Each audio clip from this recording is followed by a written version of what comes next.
Rieccoci, Primus, Interpals, appuntamento per gruppo TV7, piccolo, dopo ci siamo appuntamenti, TV7, siamo in diretta sulla pagina Facebook, perché sono riusciti a capirsi anche tra gli appuntamenti che si avevano dato in tempi non sospetti. Allora, siamo in diretta sulla pagina Facebook, in diretta anche nella trasmissione sono le 23, minuto più, minuto prima, minuto meno, ogni volta sbaglio.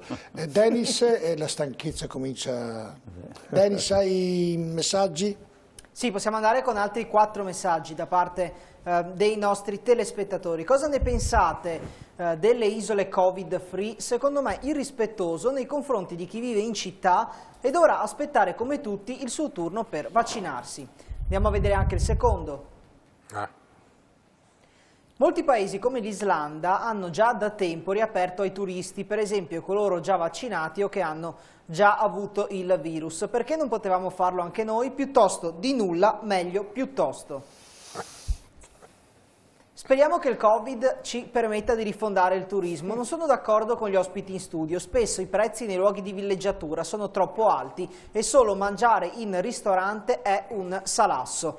E andiamo con il quarto e ultimo messaggio per questo blocco. Volevo sapere da Colasio se stanno pensando a biglietti integrati per vedere a prezzo scontato diversi monumenti di Padova e magari anche poter usare l'autobus o il tram.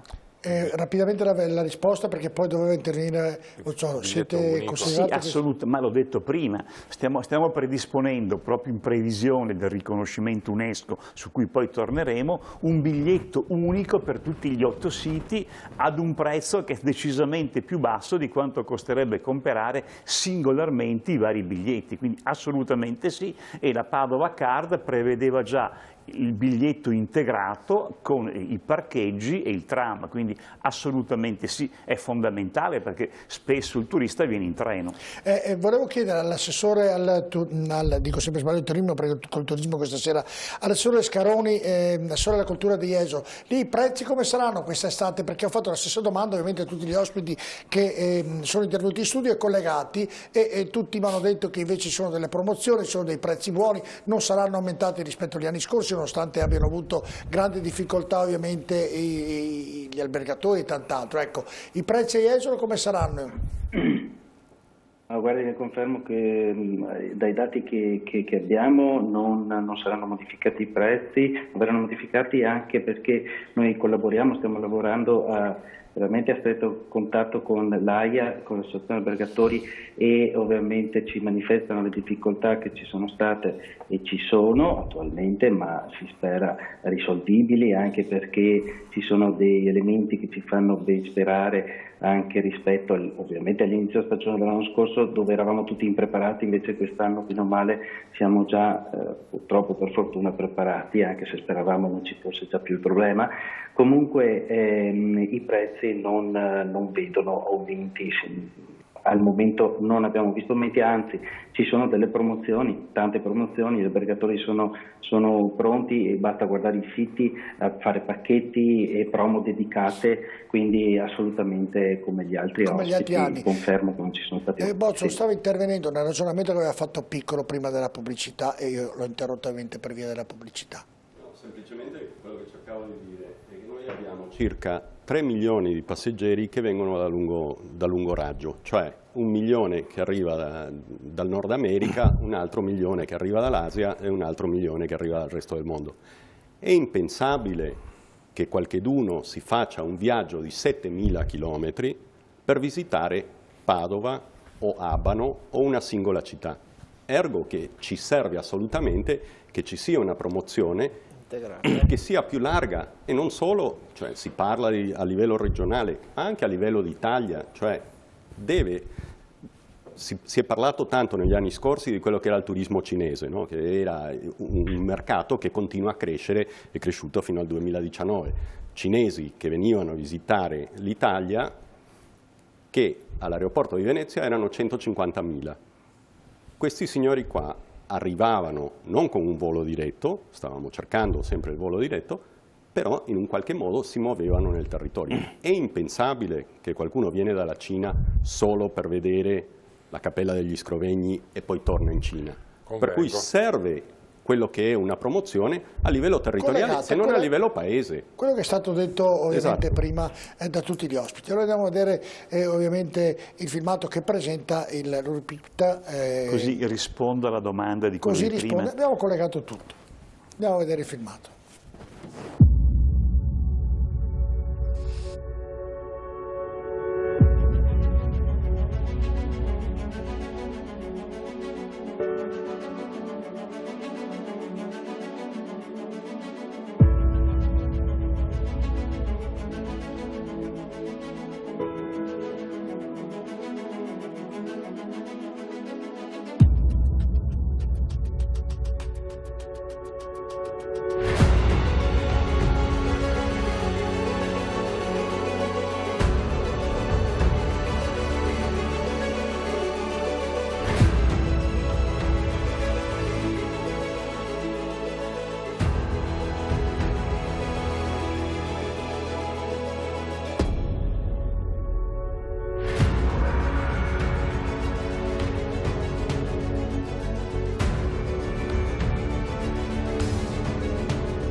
Anche senza Sinner o Federer, il nostro filmato dei siti dell'UNESCO era molto più bello di quello ovviamente di Federer, mi piaceva molto più questo, non c'era né Federer né Sinner, parlo futuro Federer italiano, però direi tutto. Allora Colasio, ormai sembra fatta, insomma, toccando tutto quello che c'è a toccare, però il lavoro fatto da tutti per promuovere questi siti ed entrare a far parte della famiglia dell'UNESCO sembra sia il punto di arrivo, ed è anche questo un buon punto per il turismo della città di Padova. Diciamo che Padova ha già un sito UNESCO, è l'Orto Botanico, il più antico orto botanico dell'università, 1545. Però Padova aveva bisogno di rappresentarsi unitariamente, la cappella in sé era importante ma non era sufficiente. Ecco allora che si è pensato di costruire una rete tra luoghi che sono strettamente intrecciati tra di loro. Quello che voi avete visto è una raffigurazione, una rappresentazione iconografica di che cosa? Del grande Trecento padovano. È emozionante, i turisti, è bene parlare non di turismo ma di turismi, sono molto differenziati, cercano emozioni, dimensioni esperienziali, dicevo prima. Ecco, noi abbiamo immaginato il sito UNESCO come un qualcosa che avvolge il turista e il visitatore. È ovvio che il cinese che viene a nord-est se le vede tutte le città. Per noi padovani era fondamentale dire guarda che c'è Verona l'Arena, loro vanno lì, c'è Venezia, forse c'è qualcosa che in Cina non vedi e che non vedi, ecco l'eccezionalità del sito UNESCO, patrimonio UNESCO dell'umanità. Mi auguro che il comitato UNESCO faccia proprio, perché ieri il comitato scientifico ICOMOS ha detto Padova va iscritta. Ora la palla passa in mano al comitato politico istituzionale che ovviamente è sovrano. Noi diciamo il nostro lavoro l'abbiamo fatto con competenza, professionalità, sono moltissime le persone che hanno concorso a questo progetto, ma lo vedete, l'avete visto, no? Cioè quella cosa lì non c'è in nessun paese al mondo e l'ICOMOS ha detto Padova è inequivocabilmente la capitale mondiale dell'affresco del XIV secolo. Fino a qualche anno fa non sapevamo neanche che esistevano questi affreschi, lo sapevano gli studiosi, ma a livello di opinione pubblica non era un prodotto turistico, ma è un prodotto turistico ma anche un prodotto culturale, perché oggi molti padovani sono orgogliosi di essere in questa città che presenta qualcosa che in nessun'altra città. Questo è fare turismo, è emozione, è il collegamento con il territorio, se no è quel turismo lì che uccide la città. Il nostro turismo la fa crescere, perché fa crescere una consapevolezza di comunità. È un salto di qualità fondamentale e la logica della tutela UNESCO è attenzione ad un turismo sostenibile, di qualità, che coinvolga i residenti e gli altri residenti temporanei che sono i turisti. È un approccio metodologico radicalmente diverso. Ci abbiamo provato e a fine luglio vi aspettiamo tutti nella speranza che l'Italia avrà il 55esimo sito UNESCO. Siamo a pari merito con la Cina, voi capite che la Cina è un pochino più grande di noi, però insomma il tesoro condensato di cui noi siamo espressione ci porta ad essere il più importante paese per i beni culturali. Dobbiamo essere all'altezza, e dovrebbero esserlo un po' tutti, all'altezza di questo impegno, di questo ruolo che ci caratterizza. I capolavori che abbiamo visto sicuramente faranno parte dell'UNESCO, lo dico io toccando tutto quello che c'è da toccare, però faranno sì anche che Padova, assieme all'aeroporto, assieme ad Abano Terme e assieme anche alla nautica, perché c'è il salone nautico fra poco, porti più turismo nella nostra regione. Se posso dire al volo, l'aeroporto è nostro socio dentro la RT che abbiamo costituito per la valorizzazione, è stata costituita una RT e guarda caso l'aeroporto di Venezia intelligentemente è dentro questo raggruppamento di imprese la cui vocazione è far venire a Padova, in Veneto, più turisti. Se ogni città d'arte si muove in modo sinergico con l'aeroporto e la regione, i risultati fra qualche anno, fra pochi anni, perché i risultati li vedi di triennio in triennio, ma sono convinto che anche Padova può crescere ancora. Assessor Coraggio, che perché detto tra me e lei, Bozzo ci tiene un po' a Padova, mi sembra di aver capito così, no? Ci tiene un po' a Padova. È un padovano, l'ho scoperto oggi, è un cittadino del mondo. Perché... approfittiamo di questo, lo rapisco poi. Salone Nautico Marino Masiero. È un'altra cosa importante che lei organizza sempre ogni anno con dei risultati molto buoni, direi. No? E quest'anno cosa prevede accada in questo Salone Nautico? Ricordiamo le date, ricordiamo un po' tutto. Il Salone Nautico intanto parte il 29 di maggio e finisce il 6 di giugno in concomitanza con la 69esima gara più importante al mondo di motonautica, che è la Pavia Venezia. Una gara che comincia nel 1930, che poi viene sospesa durante la guerra, eccetera, ma rimane la gara più faticosa, impegnativa e come dire, rischiosa di motonautica al mondo, 440 km di lunghezza. Nel Salone Nautico abbiamo 290 espositori, il doppio dell'ultima edizione. Chiedo scusa, 160 espositori e 290 imbarcazioni esposte. Si comincia alle 10 del mattino, finisce alle 8 di sera. Quindi è il salone, come dire, che ha assorbito le necessità di contingentare le presenze. Quindi ci sarà un salone nautico dove si entra solo attraverso un biglietto elettronico. Attraverso il biglietto elettronico si prenota anche l'orario d'ingresso e quindi questo permette di venire al salone in sicurezza. La città di Venezia, intanto diciamo chi è stato l'ideatore, colui che ha rilanciato questo evento e che poi l'ha inventato, perché purtroppo la precedente società è andata a finire un po' maluccio, il sindaco Brugnaro, con un grande impegno insieme alla Camera di Commercio che io rappresento, come Asonautica, noi siamo il braccio operativo della Camera di Commercio di Venezia Rovigo, hanno voluto questo salone. Ci aspettiamo una importante presenza di ospiti italiani e stranieri.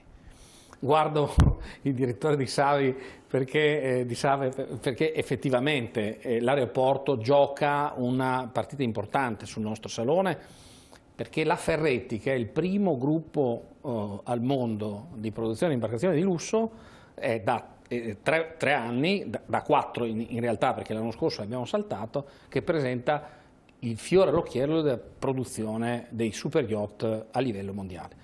Ricordo agli amici che ci ascoltano, l'Italia nel mondo è la prima produttrice di super yacht. Su 600 imbarcazioni circa, sono 640 imbarcazioni superiori ai 24 metri, si chiama Global Order Book, cioè il libro degli ordini globali delle imbarcazioni al mondo. Noi ne abbiamo attualmente in produzione 280. E come va questo mercato? Perché inizialmente quando anni fa era stato tassato, molti erano andati nella costa jugoslava, da quella parte lì, a ormeggiare la propria barca. Lei mi provoca, eh? No, la provoco. Oggi, insomma, devo provocare, se no stiamo qui. Nel 2010, con il governo Monti, a proposito di perdita di posti di lavoro, non c'era la pandemia, noi in 4 mesi abbiamo perso 80.000 posti di lavoro per una norma, come dire, proposta che poi non è neanche entrata in vigore. Abbiamo perso 35.000 imbarcazioni medio-grandi che sono andate da tutte le altre parti dell'Europa, tranne che in Italia. E adesso sono ritornate tutte? No, purtroppo il tema sulla nautica è un tema ciclico. Quando noi perdiamo 35.000 imbarcazioni, 80.000 posti di lavoro, prima di andare a recuperare quel gap ci vogliono circa 10 anni.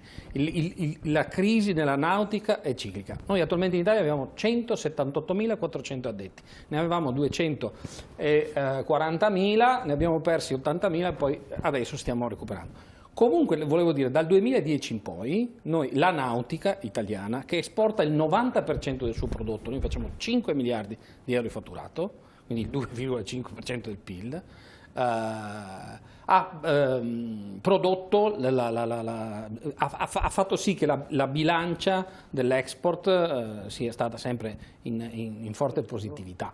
Il 90% del nostro prodotto lo esportiamo all'estero. Allora ricordiamo, dal 29 di maggio al 6 di giugno, il biglietto ingresso costa 15 euro.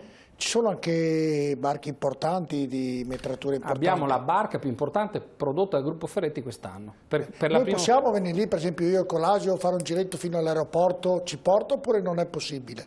Allora, le barche si possono provare. Allora, capito, possiamo fare un giretto, insomma, non è mica... Abbiamo la prima regata... Viene anche Reverenda perché ci sta male, portiamo anche lui. E chiudo, la prima regata di barche elettriche al mondo, quest'anno, a Venezia, si chiama E-Regata ed è organizzata principalmente dalla Assonautica Venezia. Esclusivamente elettrica? Esclusivamente elettrica. E se non c'è più carica la batteria, non funziona in mezzo al mare, cosa succede? Faccio una domanda banale. Si chiama il carro attrezzi del mare. Il 4 di giugno avremo il più importante convegno sulla transizione ecologica. Qual è la nazione e lo Stato dove ci sono più acquirenti di queste barche? L'Italia, la Germania, l'Inghilterra, la Spagna? I primi produttori di motori elettrici. No, produttori di clienti, di acquirenti. Gli acquirenti attualmente sono un po' sparsi per l'Europa. Ah, non c'è una predominanza? Non c'è una priorità perché il mercato è completamente in crescita e in evoluzione proprio in funzione della tecnologia che a distanza di pochissimo tempo migliora in maniera sensibile.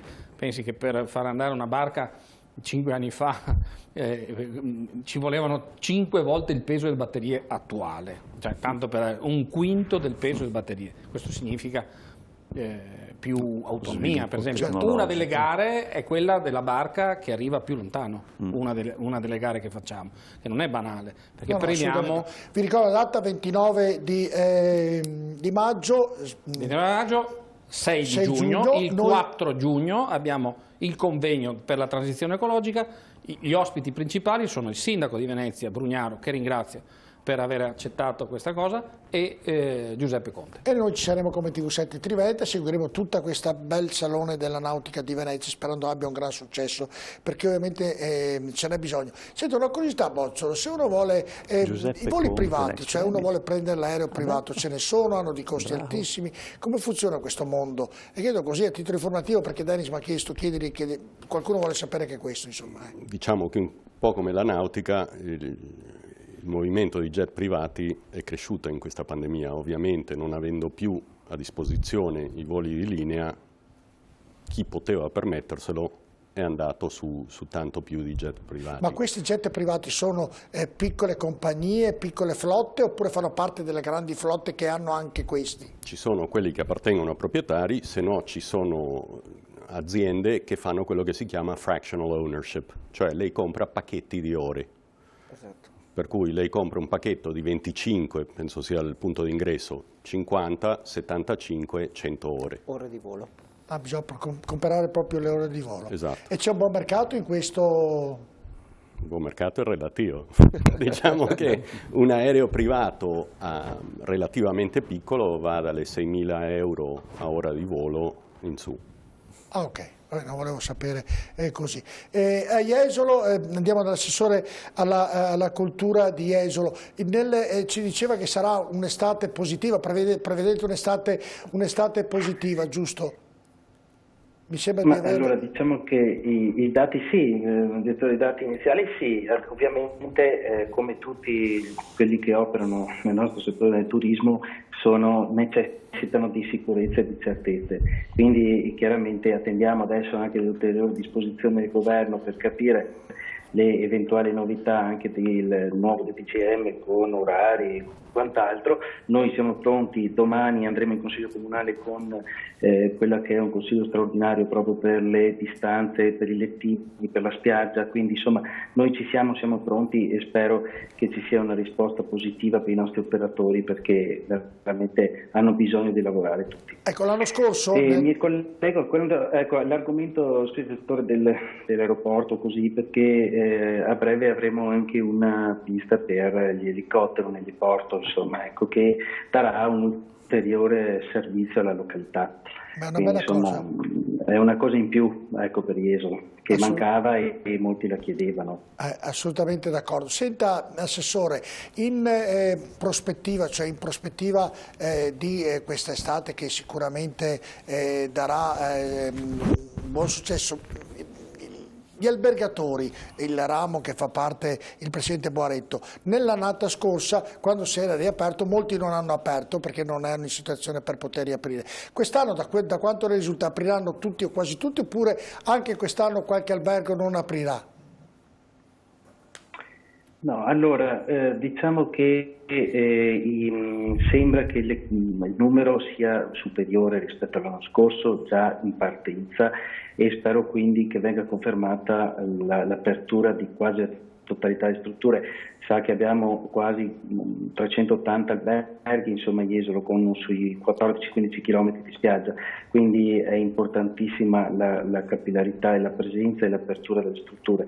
Ovviamente ci rendiamo conto altrettanto delle difficoltà che ci sono state l'anno scorso e infatti anche l'amministrazione quest'anno, ad esempio, abbiamo tolto la tassa di soggiorno di maggio, inizierà solo dal 1° giugno, abbiamo fatto messo in piedi tutta una serie di agevolazioni e spero non sia finita, non dall'ultimo anche il taglio della Tari, insomma mettiamo in campo quello che possiamo, ovviamente facendo sempre i conti con l'avanzo di bilancio e tutto, quindi assolutamente.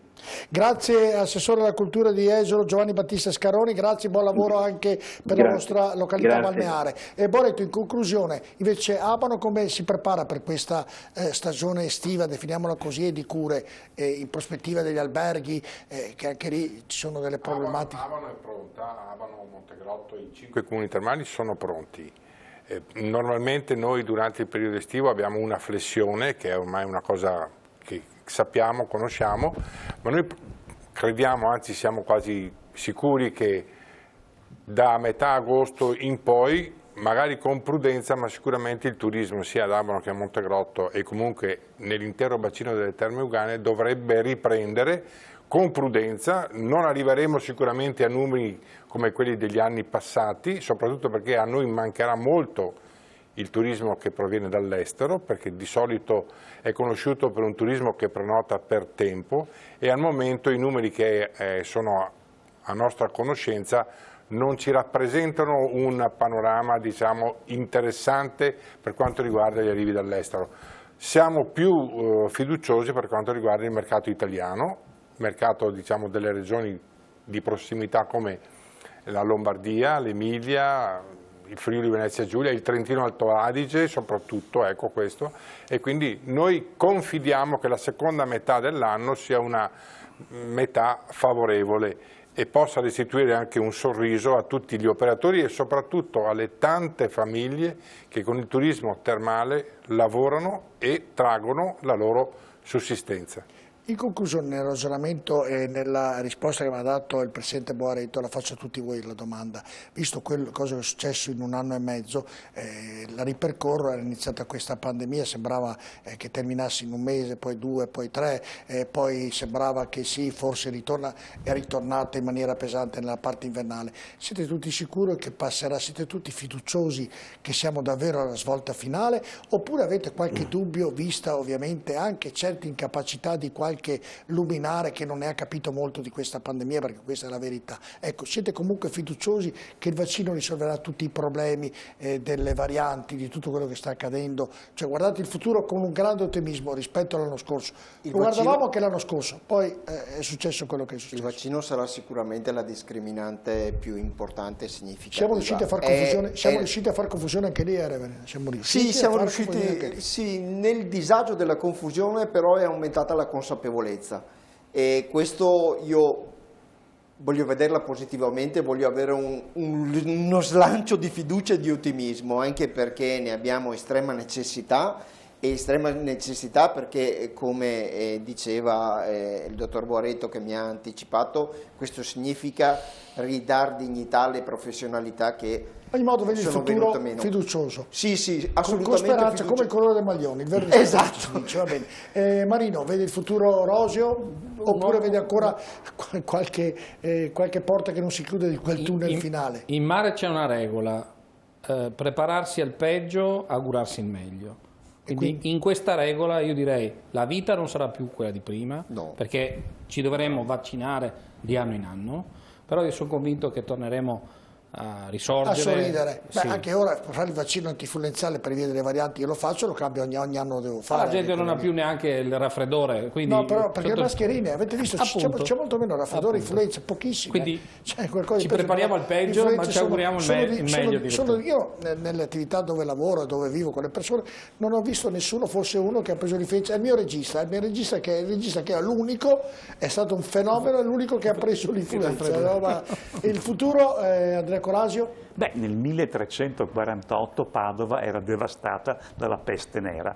Poco dopo abbiamo realizzato a Padova i grandi capolavori. È stata una guerra. Dopo ogni guerra c'è un grande rilancio. Ecco, il Covid lo stiamo sconfiggendo e il messaggio che va dato è questo. Vediamo la luce all'interno del tunnel. Quindi... Lei è un bravo storico, bravissimo come presidente, con la diversità che nel 1300 non c'erano le problematiche che ci sono oggi. C'erano di peggio. C'era di peggio, però non c'era la ricchezza. 1348 a Padova morivano 300 persone al giorno come le mosche, la città si è dimezzata.